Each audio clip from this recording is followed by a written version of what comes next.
Hello dear students, welcome back. ഈ ഒരു വീഡിയോയിൽ നമ്മൾ ഈ ചാപ്റ്ററിൽ മറ്റൊരു ഇമ്പോർട്ടൻറ്റ് ടോപ്പിക് ആയിട്ടുള്ള ബിഗ് ഡാറ്റയെ കുറിച്ചിട്ട് പഠിക്കുകയാണ്.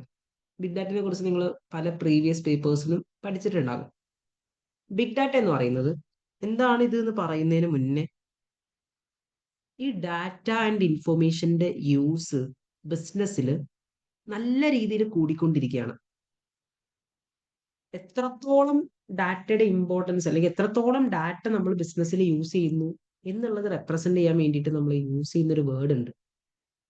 Usage of data in business increased exponentially എന്നാണ് പറയുക. Exponentially over time. ഈ ഒരു കാലഘട്ടത്തിൽ എക്സ്പോണൻഷ്യലി ഇൻക്രീസ് ചെയ്തിട്ടുണ്ടെന്ന് പറയുന്നത്. അത്രയും different types of data, different varieties of data, different forms of data, അത്രയും ഒരുപാട് നമ്പേഴ്സ് ഓഫ് ഡാറ്റ, പല രീതിയിലുള്ള കസ്റ്റമറിനെ റിലേറ്റ് ചെയ്യുന്ന, കോമ്പറ്റീറ്ററിനെ റിലേറ്റ് ചെയ്യുന്ന, ചിലപ്പോൾ ആ ഡാറ്റ കാണുന്ന സമയത്ത് ഈ ഡാറ്റ വെച്ച് ഈ ബിസിനസ്സിന് എന്ത് എന്നുള്ളതടക്കം തോന്നിപ്പോകും. അത്രയും huge number of data, different varieties of data business use ചെയ്യുന്നുണ്ട്.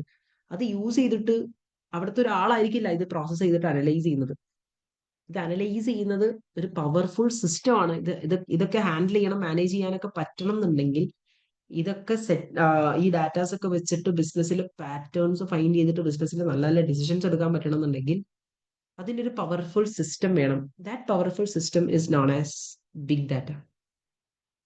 ഈ ബിഗ് ഡാറ്റ ഒക്കെ എഫക്റ്റീവ്ലി കൊണ്ടുനടക്കുന്ന കമ്പനീസ് ഒക്കെ വളരെ തുച്ഛമാണ്. ഫോർ എക്സാമ്പിൾ, നമ്മുടെ സ്മാർട്ട് ഫോൺസ് ഒക്കെ മാനേജ് ചെയ്യുന്ന ഗൂഗിൾ എടുക്കുകയാണെന്നുണ്ടെങ്കിൽ, ഈ ഗൂഗിൾ ആയിക്കോട്ടെ, ഈ ഗൂഗിളിന്റെ ഒക്കെ ബിഗ് ഡാറ്റ ഫ്രെയിംവർക്ക് അല്ലെങ്കിൽ ആ ഒരു സിസ്റ്റം റൺ ചെയ്യുന്നത് ഭയങ്കര, നമുക്കൊന്നും വിചാരിക്കാൻ പറ്റാത്തത്ര എഫിഷ്യന്റ് ആയിട്ടാണ് നടന്നു പോകുന്നത്. നിങ്ങളിപ്പോ നിങ്ങളുടെ ഫോൺസിൽ, സ്മാർട്ട് ഫോൺസിൽ എവിടെയെങ്കിലും എന്തെങ്കിലും ഒരു പ്രോഡക്റ്റിനെ കുറിച്ചിട്ടൊന്ന് ഗൂഗിളിൽ എൻക്വയറി ചെയ്യുകയാണെന്നുണ്ടെങ്കിൽ അത് എൻക്വയറി ചെയ്തിട്ടുള്ള ആ മൊമെന്റിൽ തന്നെ പിന്നെ നിങ്ങൾ പുറത്ത് ഇൻസ്റ്റഗ്രാമിലോ അല്ലെങ്കിൽ ഏതെങ്കിലും ഒരു സോഷ്യൽ മീഡിയയിൽ ഒന്ന് കയറി കഴിഞ്ഞാൽ അവിടെ നിങ്ങൾക്ക് ആഡ് ആയിട്ട് വരുന്നത് നിങ്ങൾ നേരത്തെ സെർച്ച് ചെയ്ത പ്രൊഡക്റ്റിന്റെ ഡീറ്റെയിൽസ് നിങ്ങൾക്ക് കാണാൻ വേണ്ടി പറ്റും. ഇതൊക്കെ ആരാ? ആ റിയൽ ടൈം ആയിട്ട് ഒരു തുള്ളി സമയം വേസ്റ്റ് ചെയ്യാതെ നമുക്ക് ആ പ്രൊമോഷൻസ് ഒക്കെ അയക്കുന്ന ആരാ? നമ്മൾ മാത്രം നോക്കി നിൽക്കുന്ന ഒരാളൊന്നും അപ്പുറത്തില്ല. ഇതൊക്കെ ഓട്ടോമേറ്റഡ് സിസ്റ്റംസ് ആണ്. ഓക്കെ, നമ്മളൊരു കാര്യങ്ങൾ ചെയ്യുമ്പോൾ നമ്മുടെ ആക്ടിവിറ്റീസ് ഒക്കെ ട്രാക്ക് ചെയ്തിട്ട് അതിനനുസരിച്ച് റെസ്പോൺസ് ആയിട്ട് ഇത് ഇങ്ങനത്തെ ഒരു സംഭവം തരണം എന്നുണ്ടെങ്കിൽ, ഇത് മാത്രമല്ല കേട്ടോ, ഇതുപോലത്തെ ഒരുപാട് കാര്യങ്ങൾ ചെയ്യാൻ പറ്റുന്ന കാപ്പബിലിറ്റി ഉള്ള ഒരു ഡാറ്റ സിസ്റ്റമാണ്, ഒരു വലിയ സിസ്റ്റമാണ് ബിഗ് ഡാറ്റ എന്ന് പറയുന്നത്. ഇപ്പൊ ലാർജ് ഡാറ്റ സെറ്റ് ഒക്കെ യൂസ് ചെയ്തിട്ട് പാറ്റേൺസ് ഫൈൻഡ് ചെയ്ത് ട്രെൻഡ് മനസ്സിലാക്കിയിട്ട് അല്ലെങ്കിൽ ഹ്യൂമൻ ബിഹേവിയർ ഒക്കെ മനസ്സിലാക്കിയിട്ട് വാല്യൂബിൾ ആയിട്ടുള്ള ഡിസിഷൻസ് എടുക്കാനും ഇൻസൈറ്റ്സ് ബിസിനസ്സിനൊക്കെ കൊടുക്കാൻ പറ്റുന്ന ഒരു പവർഫുൾ സിസ്റ്റമാണ് ബിഗ് ഡാറ്റ എന്ന് പറയുന്നത്. ഓക്കെ, ഇപ്പൊ ബിഗ് ഡാറ്റയുടെ വർക്കിംഗ് എങ്ങനെയാ, അതെങ്ങനെയാണ് നടക്കുന്നത്, അത്ര ഡീറ്റെയിൽ ആയിട്ട് നമുക്ക് പഠിക്കാനില്ല. ബിഗ് ഡാറ്റനെ റിലേറ്റ് ചെയ്തിട്ട് നമുക്ക് പഠിക്കാനുള്ള ഇമ്പോർട്ടൻ്റ് ആയിട്ടുള്ള ഒരു ടോപ്പിക് ആണ് ഈ ബിഗ് ഡാറ്റയുടെ ഫീച്ചേഴ്സ്. ബിഗ് ഡാറ്റയുടെ ഫീച്ചേഴ്സ്, ആ ഫീച്ചേഴ്സ് നമ്മൾ പഠിക്കുന്നത് 5 V's ആയിട്ടാണ്: volume, variety, velocity, veracity and value. Okay, അപ്പൊ എന്താണ് ഓരോ വിയും എന്താണ് ഉദ്ദേശിക്കുന്നത് മനസ്സിലാക്കാം. വോളിയം എന്നുകൊണ്ട് ഉദ്ദേശിച്ചത് ഈ ബിഗ് ഡാറ്റയിലേക്ക് എത്ര എമൗണ്ട് ഓഫ് വോളിയം വന്നാലും അല്ലെങ്കിൽ എത്ര എമൗണ്ട് ഓഫ് ഡാറ്റ വന്നാലും ഒരു പ്രശ്നമില്ല. ട്രമെൻഡസ് എമൗണ്ട് ഓഫ് ഡാറ്റ വന്നാലും ഒരു പ്രശ്നമില്ല. ഇതൊക്കെ പറയുന്ന ബിഗ് ഡാറ്റ എന്ന് പറയുന്ന ടെക്നോളജിയുടെ ആ ഒരു പവർ എത്രത്തോളം ഉണ്ടെന്ന് മനസ്സിലാക്കാനാണ് ഈ ഓരോ വീസും പറയുന്നത്. വോളിയം ആസ്പെക്ട് പറയുന്നത് എന്താ? എത്ര എമൗണ്ട് ഓഫ് ഡാറ്റ വന്നാലും ഒരു പ്രശ്നമില്ല. അടുത്ത് നമുക്ക് വെലോസിറ്റിനെ കുറിച്ച് പറയാം. എത്ര എമൗണ്ട് ഓഫ് ഡാറ്റയും എത്ര സ്പീഡിൽ വന്നാലും ഒരു പ്രശ്നമില്ല. ഫാസ്റ്റ് ആയിട്ട് ചേഞ്ച് ചെയ്ത ഡാറ്റ, ക്വിക്കായിട്ടല്ലേ എല്ലാ കാര്യങ്ങളും, എത്ര പെട്ടെന്ന് ഡാറ്റ ഇതിലേക്ക് സ്ട്രീം ചെയ്താലും ക്വിക്കായിട്ട് അത് പ്രോസസ് ചെയ്യാനുള്ള എബിലിറ്റി ഉണ്ടെന്ന് പറയുന്നത്. പോളി എന്ന് പറയുന്നത് എത്ര എമൗണ്ട് ഓഫ് ഡാറ്റ വന്നാലും അത് എത്ര സ്പീഡിൽ വന്നാലും ക്വിക്ക് പ്രോസസ്സിങ് ചെയ്യാൻ വേണ്ടിയിട്ടുള്ള കപ്പാസിറ്റി ഉണ്ട്. വോളിയം എന്താണ്, വെലോസിറ്റി എന്താന്ന് പറയും. അടുത്തതാണ് വെറൈറ്റി. വെറൈറ്റി മീൻസ് ഇനി ഈ വരുന്ന ഡാറ്റാസ് ഒക്കെ ഒരുപോലെയുള്ള ഡാറ്റാസ് ആവണമെന്നില്ല. ഏത് ഫോമിൽ വന്നാലും, എന്ത് ഡിഫറെന്റ് ഫോംസിൽ വന്നാലും ഒരു പ്രശ്നമില്ല. അത് ചിലപ്പോൾ റിവ്യൂസ് ആവാം, കസ്റ്റമേഴ്സിന്റെ കംപ്ലൈൻറ്റ്സ് ആവാം, ട്വീറ്റ്സ്, നമ്മൾ സോഷ്യൽ മീഡിയയിലൊക്കെ ചെയ്യുന്ന ട്വീറ്റ് അല്ലെങ്കിൽ കമന്റ്സ്, അങ്ങനെയുള്ള പല നമ്മൾ പോസ്റ്റ് ചെയ്യുന്ന പോസ്റ്റ്, അങ്ങനെയുള്ള എന്ത് വെറൈറ്റീസ് ഓഫ് ഡാറ്റ വന്നാലും ഒരു പ്രശ്നവുമില്ല, മാനേജ് ചെയ്യാൻ പറ്റുന്ന പറയും. Okay, volume, velocity, veracity. Veracity അല്ല വെറൈറ്റി, വെറാസിറ്റി അല്ല വെറൈറ്റി. ഇനി അടുത്താണ് veracity. Veracity means relating to quality, relating to quality, data quality. Veracity is relating to data quality. ഇങ്ങനെ ഇത്രയും വോളിയം ഡാറ്റ ഇത്രയും പെട്ടെന്ന് ഇത്രയും വെറൈറ്റിയിലൊക്കെ വന്നു കഴിഞ്ഞാൽ അത് നമുക്ക് വിശ്വസിക്കാൻ പറ്റും, ട്രസ്റ്റ് വർത്തി ആണോ, അക്യുറേറ്റ് ആയിരിക്കും എന്നൊരു സംശയം. ബട്ട് അതും പ്രശ്നമില്ല, വെറാസിറ്റിയും എൻഷുർ ചെയ്യുന്നതാണ് ബിഗ് ഡാറ്റ പറയുന്നത്. ഇതൊരു ideal big data technology data പറയുന്നു. Accuracy and trustworthiness of data, അത് അടിപൊളിയായിരിക്കും എന്ന് പറയുന്നു. ഇനി വാല്യൂ, വാല്യൂ എന്ന് പറയുന്നത് എന്താ? ഇതൊക്കെ ചെയ്യാൻ വേണ്ടിയിട്ട് ചെലവുണ്ട്. ഈ ചെലവ് ഒക്കെ, ഇത്രയും ചെലവൊക്കെ വരുത്തിയിട്ട് നമ്മളൊരു കാര്യം ചെയ്യുമ്പോൾ അതിനേക്കാൾ ഒരു ബെനിഫിറ്റ് കിട്ടണ്ടേ? അപ്പോഴാണല്ലോ ഇത് വാല്യൂബിൾ ആവുന്നത്. അപ്പൊ ആ വാല്യൂ ക്രിയേറ്റ് ചെയ്യാൻ പറ്റുന്ന പറയും. ഇതിന് എത്രയാണോ കോസ്റ്റ് വരുന്നത്, ആ കോസ്റ്റിനേക്കാൾ മൂല്യം ഇതിന് ഇവിടുന്ന് കിട്ടുന്ന ആ ഇൻസൈറ്റ് ഇല്ലേ, ആ ഇൻസൈറ്റിന്റെ മൂല്യം എന്ന് പറയുന്നത് കോസ്റ്റിനേക്കാൾ കൂടുതലായിരിക്കും എന്നാണ് പറയുന്നത്. 5 features of big data is very important. 5 Vs, അത് ജസ്റ്റ് ഒന്ന് മനസ്സിലാക്കും ബിഗ് ഡാറ്റയിൽ. ഇനി ഡാറ്റ അനാലിറ്റിക്സ്. ബിഗ് ഡാറ്റയിൽ ഡാറ്റ വെറുതെ ഡാറ്റ ഇങ്ങനെ സ്റ്റോർ ചെയ്യില്ല, എത്രയും ഡാറ്റാസ് ഇങ്ങനെ സ്റ്റോർ ചെയ്യാൻ മാത്രമല്ല, അതിനൊരു സ്റ്റോറേജ് ഡിവൈസ് മതി. Big data is not that storing only അല്ല, അവിടെ നമുക്ക് ഡാറ്റനെ പ്രോസസ് ചെയ്യുന്നുണ്ട്. പ്രോസസ് ചെയ്തിട്ട് നമുക്ക് യൂസ്ഫുൾ ആയിട്ടുള്ള ഇൻഫർമേഷൻസ് നമുക്ക് നേടിത്തരും. നമ്മൾ ഹ്യൂമൻ ബ്രെയിനിന് മനസ്സിലാക്കാൻ പറ്റാത്ത ഹിഡൻ പാറ്റേൺസ് ഒക്കെ ഫൈൻഡ് ചെയ്തിട്ട് വാല്യൂബിൾ ആയിട്ടുള്ള ഇൻസൈറ്റ്സ് തരുന്നുണ്ട്. അവിടെ ഡാറ്റ അനാലിറ്റിക്സ് നടക്കുന്നുണ്ട്, അഡ്വാൻസ്ഡ് ഡാറ്റ അനാലിറ്റിക്സ് ആണ് അവിടെ നടക്കുന്നത്. ഇപ്പൊ ഡാറ്റ അനാലിറ്റിക്സ് എന്ന് പറയുമ്പോൾ ഡാറ്റ ടെസ്റ്റിംഗ് ഉണ്ട്. ഇതൊന്നും എന്താണെന്ന് ഭയങ്കര ഡീപ്പ് ആയിട്ടുള്ള നോളജ് ഒന്നും വേണ്ട. ഡാറ്റ ടെസ്റ്റിംഗ് എന്ന് പറയുമ്പോൾ ഇവിടെ നമ്മുടെ എക്സിസ്റ്റിംഗ് ഡാറ്റാസ് വെച്ചിട്ട് പല പല മോഡൽസും ചെക്ക് ചെയ്തുകൊണ്ടിരിക്കും. നമ്മൾ പിന്നെ ഒരു കാര്യം, ഇന്നൊരു മോഡൽ ഡിസൈൻ ചെയ്തിട്ട് പറഞ്ഞു കഴിഞ്ഞാൽ അതൊക്കെ ടെസ്റ്റ് ചെയ്തുകൊണ്ടിരിക്കും. നമ്മൾ കൊടുത്ത ഡാറ്റ വെച്ചിട്ട് ആ കാര്യങ്ങൾ ഒരു മനുഷ്യന്മാർ ചിന്തിക്കുന്ന പോലെ ചിന്തിച്ചിട്ട് അതിങ്ങനെ ടെസ്റ്റ് ചെയ്തുകൊണ്ടിരിക്കും. ഡാറ്റ ടെസ്റ്റിംഗ്, മോഡൽസ് പറഞ്ഞു കൊടുത്താൽ മതി, അതിൽ നമ്മുടെ ഡാറ്റ വെച്ചിട്ട് അത് ടെസ്റ്റ് ചെയ്തുകൊണ്ടിരിക്കും. എന്താണ് ചെയ്യേണ്ടതെന്ന് പറഞ്ഞു കൊടുത്തു കഴിഞ്ഞാൽ അത് ഈ ഡാറ്റ വെച്ചിട്ട്, ഇത്രയും വലിയ ഡാറ്റ വെച്ചിട്ട് system automatically within no time ചെയ്തോളൂ.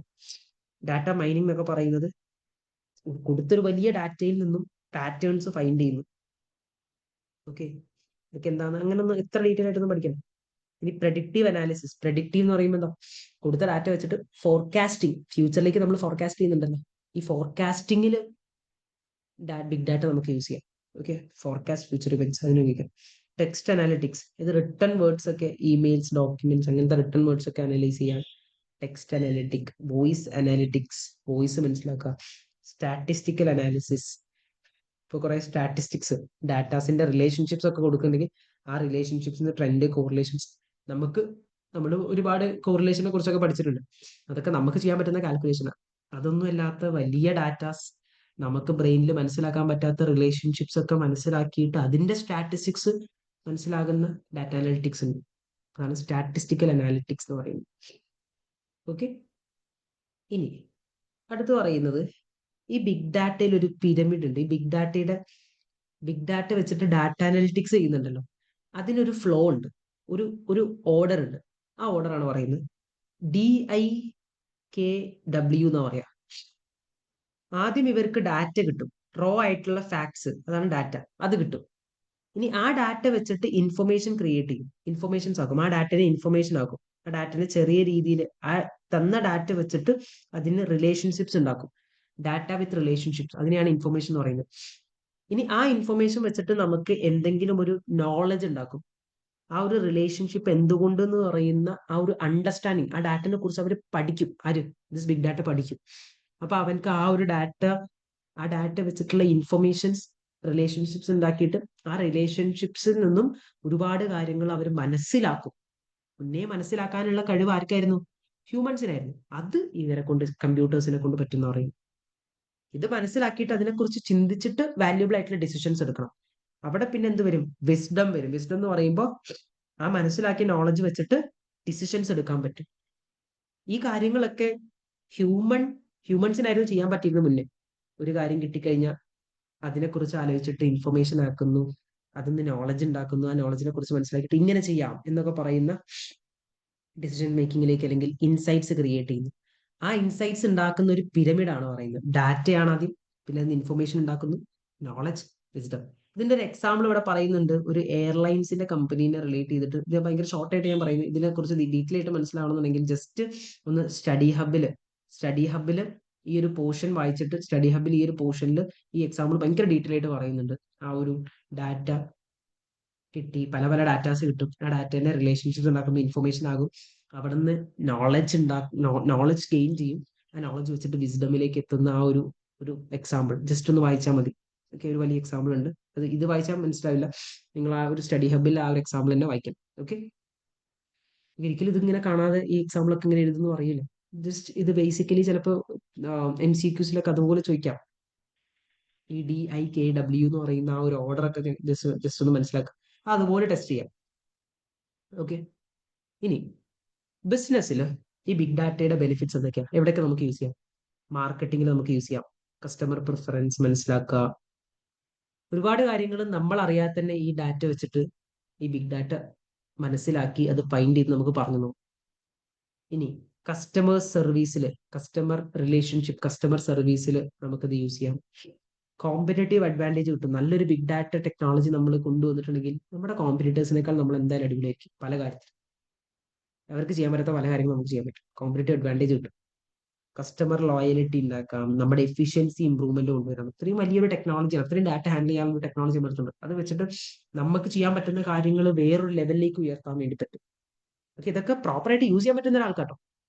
എല്ലാ ബിസിനസ്സിനും ബിഗ് ഡാറ്റ എന്നങ്ങോട്ട് പറയുമ്പോൾ തന്നെ ഇത് യൂസ് ചെയ്ത് ഇംപ്ലിമെന്റ് ചെയ്ത് സക്സസ്ഫുൾ ആക്കാനൊന്നും പറ്റൂല. അതാണ് നമ്മൾ അടുത്ത് പഠിക്കുന്നത്, challenges we are facing while we are adopting a big data. ഇനി പെർഫോമൻസ് മെഷർമെന്റ് ഒക്കെ പറയുമ്പോൾ ഒരു holistic performance measurement. Holistic means ഒരു ബ്രോഡർ പെർസ്പെക്റ്റീവില് ബിസിനസിന്റെ പെർഫോമൻസ് മെഷർ ചെയ്യാനൊക്കെ ഇത് ഉപയോഗിക്കാൻ വേണ്ടി പറ്റും. ഇതൊക്കെ എന്താന്ന് പറയുന്നുള്ളൂ. ഇതൊക്കെ എങ്ങനെ ചെയ്യണം എന്നുള്ളതിനെ കുറിച്ചൊന്നും ഡീറ്റെയിൽ ആയിട്ട് നമ്മൾ പഠിക്കുന്നില്ല. അതുകൊണ്ട് തന്നെ ഇതൊക്കെ വായിക്കുന്ന സമയത്ത് ഒരു കംപ്ലീറ്റ്നെസ്, ഒരു ഇൻകംപ്ലീറ്റ്നെസ് ഫീൽ ഉണ്ടായിരിക്കും. കാരണം നമ്മളൊന്നും ഇത് റിയാലിറ്റിയിൽ എക്സ്പീരിയൻസ് ചെയ്തിട്ടില്ല. ഇതിനെക്കുറിച്ചൊക്കെ ഇത് ഇങ്ങനെയാണെന്ന് ഇങ്ങനെ വെറുതെ പറയുന്നുള്ളൂ. ഇതൊരു കമ്പനിയിൽ എങ്ങനെ വന്നു, എങ്ങനെയാണ് പെർഫോമൻസ് മെഷർമെന്റിൽ ഇത് യൂസ് ചെയ്യുന്നത്, ഇതൊന്നും അങ്ങനെ വലിയ രീതിയിൽ ഇപ്പോ ഇംപ്ലിമെന്റ് ആയിട്ടൊന്നുമില്ല. അങ്ങനെ നമുക്ക് റിയൽ എക്സാമ്പിൾസ് പറയാൻ തക്ക രീതിയിൽ ഇതൊന്നും അങ്ങനെ ഇംപ്ലിമെന്റ് ആയിട്ടില്ല, വന്ന് വരുന്നേ ഉള്ളൂ. നിങ്ങളിത് പഠിക്കുന്ന സമയത്ത് ഇങ്ങനത്തെ ഒക്കെ ബെനിഫിറ്റ്സ് ഉണ്ടെന്ന് മനസ്സിലാക്കി, ബിഗ് ഡാറ്റയ്ക്ക് ബിസിനസ്സിൽ ഇങ്ങനെയൊക്കെ യൂസ് ചെയ്യാം, ഈ ഒരു ആസ്പെക്റ്റിലൊക്കെ യൂസ് ചെയ്യാം എന്നുള്ളത് മനസ്സിലാക്കും. ഓക്കെ, ഇനി ബിഗ് ഡാറ്റ നമ്മൾ ഇംപ്ലിമെന്റ് ചെയ്യുന്ന സമയത്ത് എന്തൊക്കെ ചാലഞ്ചസ് അല്ലെങ്കിൽ റിസ്കുകൾ നമ്മൾ ഫേസ് ചെയ്യുന്നു? ആദ്യത്തെ പറയുന്നത് ഇതിന്റെ ഒരു കോസ്റ്റ്. കുറച്ച് ചെലവിലൊന്നും ഇത് ചെയ്യാൻ പറ്റില്ല. ഹൈ കോസ്റ്റ് ആയിരിക്കും ഇത് മെയിൻറ്റെയിൻ ചെയ്യാനും. നല്ല ടൈം എടുക്കും, ടൈം കൺസ്യൂമിങ് ആണ്. ഇനി ഇത് കൊണ്ട് ഇംപ്ലിമെന്റ് ചെയ്തിട്ട് മാത്രം കാര്യമില്ല, ഇതൊക്കെ ചെയ്യാൻ അറിയുന്ന, ഇത് വെച്ചിട്ട് യൂസ് ചെയ്യാൻ അറിയുന്ന സ്റ്റാഫ് വേണം, സ്കിൽഡ് സ്റ്റാഫ് വേണം, ടൈം വേണം, എക്സ്പേർട്ട് അനാലിസിസ് വേണം. എക്സ്പേർട്സ് മീൻസ് ഇതൊക്കെ യൂസ് ചെയ്യാൻ പറ്റുന്ന സ്കില്ലുള്ള സ്റ്റാഫ് വേണം. ആ സ്റ്റാഫ് എന്ന് പറയും ഓക്കെ, അഡ്വാൻസ്ഡ് ഡാറ്റ അനാലിറ്റിക്സ് ഇതൊക്കെ യൂസ് ചെയ്യാനും അല്ലെങ്കിൽ ഇതൊക്കെ ഡിസൈൻ ചെയ്യാനും ഇംപ്ലിമെന്റ് ചെയ്യാനും മെയിൻറ്റെയിൻ ചെയ്ത് കൊണ്ടുകൊടുക്കാൻ കാപ്പബിലിറ്റി ഉള്ള സ്കില്ലുള്ള സ്റ്റാഫ് വേണം. ഇനി റെഗുലേഷൻസ് ഉണ്ടായിരിക്കും. ഇപ്പൊ നമുക്ക് ഒരു ഡാറ്റ കിട്ടിക്കഴിഞ്ഞാൽ ഈ ഡാറ്റയൊക്കെ കസ്റ്റമേഴ്സിന്റെ അങ്ങനത്തെ പല ഡാറ്റാസ് ഉണ്ടല്ലോ, ഈ ഡാറ്റാസ് ഒക്കെ നമുക്ക് തോന്നിയ രീതിയിൽ യൂസ് ചെയ്യാനൊന്നും നമ്മുടെ ലെജിസ്ലേഷൻ നമ്മൾ അനുവദിക്കുന്നൊന്നുമില്ല. ഡാറ്റ പ്രൊട്ടക്ഷൻ ലെജിസ്ലേഷൻ എന്ന് പറയുന്ന ഒരു ലെജിസ്ലേഷൻ ഉണ്ട്. അതിൽ ഒരുപാട് ലിമിറ്റേഷൻസ് ഉണ്ട് ഡാറ്റ യൂസ് ചെയ്യുന്നതിലും അത് നമ്മൾ പ്രോസസ് ചെയ്യുന്നതിലും സ്റ്റോർ ചെയ്യുന്നതിലൊക്കെ. ആ റെഗുലേഷൻസ് ഒക്കെ വെച്ച് നോക്കുന്ന സമയത്ത് ബിഗ് ഡാറ്റ ചിലപ്പോൾ റെഗുലേഷൻ എതിരൊക്കെ ആയിരിക്കും. അപ്പൊ അങ്ങനെ വരുന്ന സമയത്ത് ഹെവി പെനാൽറ്റീസിന്റെ റിസ്കോ കാര്യങ്ങളോ ഒക്കെ ഉണ്ട്, റെഗുലേഷൻ റിലേറ്റഡ് റിസ്ക്. ഇനി ഡാറ്റ സെക്യൂരിറ്റി എന്ന് പറയും, ഡാറ്റ ലോസ് വരും. ഇത്രയും ഡാറ്റാസ് ഇങ്ങനെയൊക്കെ ഹാൻഡിൽ ചെയ്യുന്ന സമയത്ത് ഇതൊക്കെ വേറെ ആരെങ്കിലും വന്നിട്ട് എടുത്തുകൊണ്ട് പോകാനും ചിലപ്പോൾ ഡാറ്റ തെഫ്റ്റ് അങ്ങനത്തെ പ്രശ്നങ്ങൾ വരാൻ ചാൻസ് ഉണ്ട്. ഇനി നമ്മൾ പറഞ്ഞു വെറാസിറ്റി ഉണ്ടെന്ന്. വെറാസിറ്റി എന്ന് പറയുമ്പോൾ ഡാറ്റയുടെ അക്യുറസി, ട്രൂത്ത്ഫുൾനെസ്, ഡാറ്റ ക്വാളിറ്റി അത് ഉണ്ടാവും എന്ന് പറയുന്നു. ബട്ട് ഇത് ചിലപ്പോൾ ഇംപ്ലിമെന്റ് ചെയ്യുന്ന സമയത്ത് ഡാറ്റാസ് കറക്റ്റായി ഇൻകറക്റ്റ് ആയി പോവാം. റോങ് ഡാറ്റ യൂസ് ചെയ്ത് കഴിഞ്ഞാൽ റോങ് കൺക്ലൂഷനിലേക്ക് എത്തും, അതുകൊണ്ടൊരു യൂസ് ഉണ്ടാവില്ല. ഓവർ ഫിറ്റിംഗ് എന്നൊക്കെ പറയും. ഓവർ ഫിറ്റിംഗ് എന്നൊക്കെ പറയുമ്പോൾ ഇവര് കമ്പ്യൂട്ടർ വെച്ചിട്ട് ഭയങ്കരമായിട്ട് ഈ ഡാറ്റയെ മാത്രം മനസ്സിലായിട്ട് പാറ്റേൺസ് ഒക്കെ കൊണ്ടുവരും. ആ പാറ്റേൺസ് ചിലപ്പോൾ മിസ്ലീഡിങ് പാറ്റേൺസ് ആവാം. ചിലപ്പോൾ അത് റിയാലിറ്റിയിൽ ഇംപ്ലിമെന്റ് ചെയ്യാൻ പറ്റാത്ത പാറ്റേൺസ് ഒക്കെ ചിലപ്പോൾ കൊണ്ടുവന്നേക്കാം. എന്നാണ് ഓവർ ഫിറ്റിംഗ് എന്ന് പറയുന്നത്. ഒരു ബിഗ് ഡാറ്റ എന്ന് പറയുന്ന ടോപ്പിക്കിനെ റിലേറ്റ് ചെയ്തിട്ട് ഇത്രയും കാര്യങ്ങളാണ് നിങ്ങൾ മനസ്സിലാക്കേണ്ടത്. ഓക്കെ, അപ്പൊ ഇപ്പൊ നിങ്ങൾ ലാസ്റ്റ് പഠിച്ച 2 topics like information system and big data, this 2 topics is very important in this chapter. നല്ല രീതിയിൽ മനസ്സിലാക്കണം, പഠിക്കേണ്ടതുണ്ട്. ഇനി ഈ ഒരു ചാപ്റ്ററിൽ ചെറിയൊരു ടോപ്പിക്കേ ഉള്ളൂ. നമുക്ക് ഡാറ്റ ഇൻഫർമേഷൻസിനെ എങ്ങനെയൊക്കെ പ്രസന്റ് ചെയ്യാം എന്ന് പറയുന്ന സിമ്പിൾ ആയിട്ട് നിങ്ങൾക്ക് വായിച്ചാൽ തന്നെ മനസ്സിലാവുന്ന കുറെ ഗ്രാഫ്, ടേബിൾ, ഇതിനൊക്കെ കുറിച്ച് പറയുന്ന ചെറിയ ടോപ്പിക്കും കൂടെയാണ് ഈ ചാപ്റ്ററിൽ ബാക്കിയുള്ളത്. ഓക്കെ, അപ്പൊ നിങ്ങൾ പെട്ടെന്ന് തന്നെ അടുത്തൊരു വീഡിയോയിലേക്ക് പോവുക, നല്ല രീതിയിൽ പഠിക്കുക. നമുക്ക് ഇതിന്ന് ക്വസ്റ്റ്യൻസ് വന്നു കഴിഞ്ഞാൽ സൂപ്പറായിട്ട് പ്രാക്ടീസ് ചെയ്യാൻ അല്ലെങ്കിൽ പെർഫോം ചെയ്യാൻ വേണ്ടി പറ്റണം. ഓക്കെ.